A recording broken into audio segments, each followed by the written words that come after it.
बात यह है कि हमको किस बात से खुशी मिलती है, किस बात से मिलती है।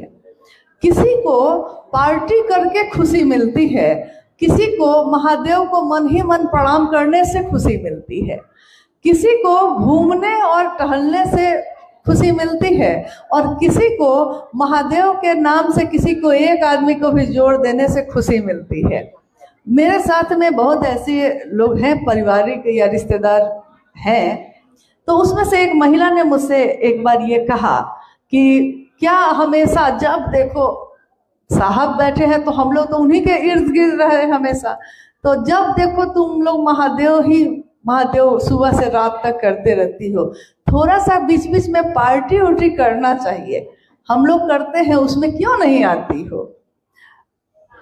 मतलब कि हम लोग ऐस करते हैं तो तुम थोड़ा देर के लिए तो आ सकती थी ना उसमें, हमेशा हमेशा क्या ऐसा करती हो।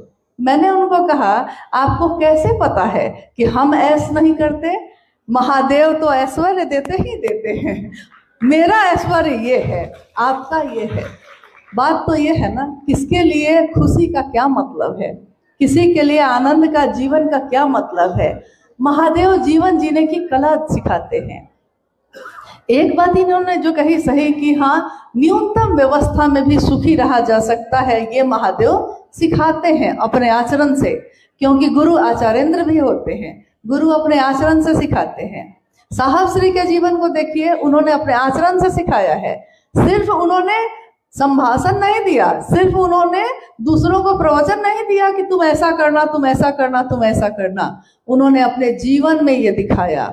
जीवन में रहते हुए, इस दुनिया में रहते हुए जीवन मुक्त कैसे हुआ जाता है, अपने आचरण अपने जीवन से दिखाया। उन्होंने दिखाया कि 10 बजे से 6 बजे तक ऑफिस करके और सुबह और शाम सिर्फ महादेव की बात की है, लेकिन आज महादेव का विस्तार करोड़ों लोगों तक है। मात्र इतना ही तो किया था कि छुट्टी के दिन कभी कभी गए, उनके संदेश को, उनकी बात को लेकर लोग गए। अभी अर्चित भैया ने कहा कि साहब मतलब, साहब की बात मतलब, साहब का संदेश मतलब ये एक सोच है, ये एक विचार है। साहब हरिनंदन जी का ये संदेश एक ऐसी सोच है जो कभी मरेगी नहीं, सोच हमेशा जिंदा रहती है, शरीर आता जाता है। हम भी ना होंगे, आप भी ना होंगे, हम में से कितने लोग कितने दिन रहेंगे, जाएंगे कि नहीं जाएंगे, अपने बच्चों को क्या देके जाएंगे, अपनी पीढ़ी को क्या देके जाएंगे। अगर शिव का सानिध्य देकर जाएंगे तो महादेव का सानिध्य सबल बनाता है, सुवासित करता है।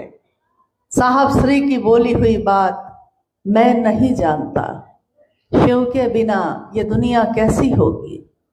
साहब नहीं जानते, मैं नहीं जानता शिव के बिना ये दुनिया, इसकी दशा और दिशा कैसी होगी, ये मैं नहीं जानता, लेकिन शिव के साथ ये सृष्टि सबल होगी, सुवासित होगी, सक्षम होगी, ये मैं जानता हूं। तो शिव का साथ दीजिए अपने बच्चों को भी, और महादेव का साथ होगा तो वो अपने जीवन को जी लेगा।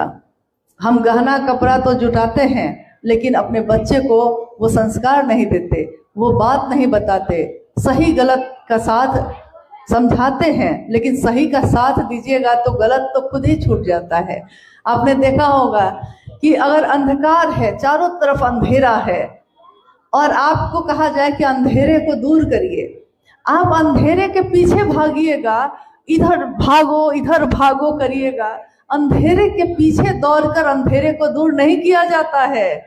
इसमें श्रम नहीं लगता है, इसमें बस रोशनी की एक किरण लानी पड़ती है। बस रोशनी की एक किरण सारे अंधेरे को